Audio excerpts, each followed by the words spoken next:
This is WENY News.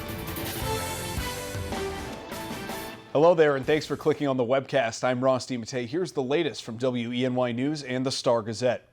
Police officers and body cameras has been a hot-button issue in the state of Pennsylvania. A bill has passed that would allow police to record footage inside of someone's home, but it would be banned from public records requests. Supporters say the legislation is designed to ensure officers can use body cameras to record and hopefully diffuse incidents of domestic violence. The bill would also protect the identities of victims or people who have protection from abuse orders. But a member of the American Civil Liberties Union opposed to the law says some footage should be public record, especially when there's a public interest in knowing about an officer's conduct. If you want to get involved in shaping Elmira's future, today is your last chance to participate in this week's planning workshops. Today we'll wrap up a 3-day span of public input meetings about Elmira's comprehensive plan. People are welcome to stop by the studio on East Water Street all throughout the day, or there's an open house and community discussion from 4 to 8 tonight to view the design work. For more information, you can check out the Plan Elmira website. Well, the windy and rainy weather that Craig's about to tell you about should shake some leaves off the trees this week. So get out your rakes and your leaf blowers and get ready to do some cleaning. According to our media partner, the Star-Gazette, the town of Elmira will begin collecting leaves on November 2nd. All leaves should be raked close to the curb, but make sure they don't cover the storm drains.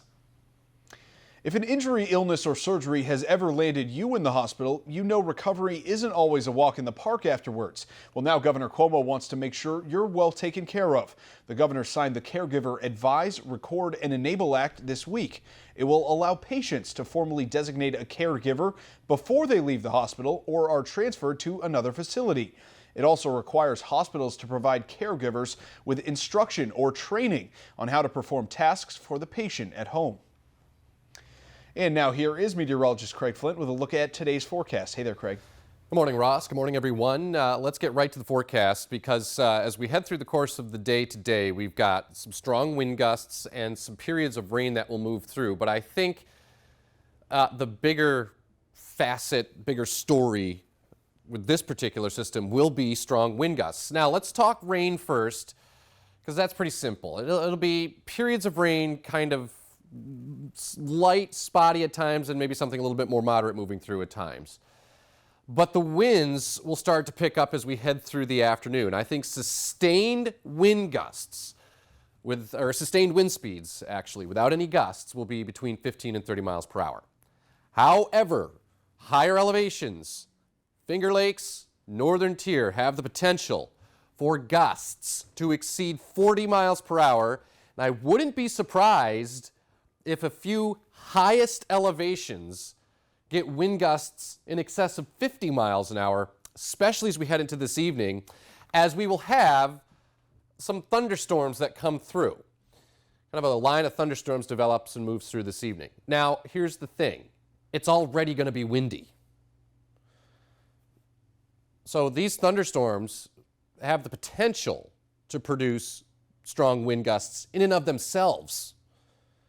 And a high of 64. Now, I think it's going to take all day to get to this. We should probably be near 60 through most of the day, but it's actually going to continue to head up as we head into the overnight tonight. So we have the rain, the thunder that moves through, strong wind into the evening, and that wind will be sustained southeasterly, switching to the southwest between 15 and 30 miles per hour with some higher gusts. There is a wind advisory. You can see that for the Finger Lakes, okay? There's nothing in effect for the northern tier, but the highest elevations in the northern tier also have an opportunity for wind gusts to exceed 40, maybe 50 miles an hour. Along the southern tier, sustained wind speeds 15 to 30.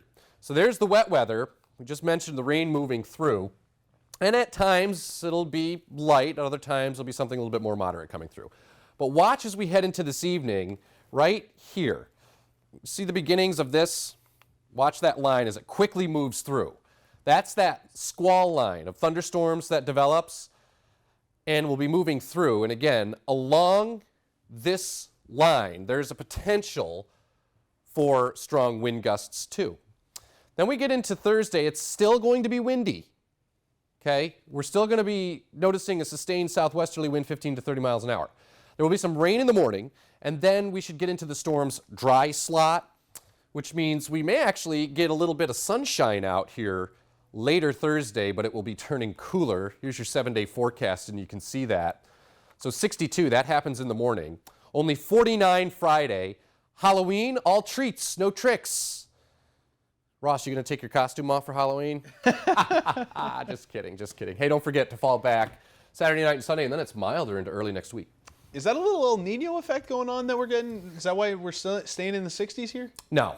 I mean, El Nino doesn't really have as much of an impact on us as people think.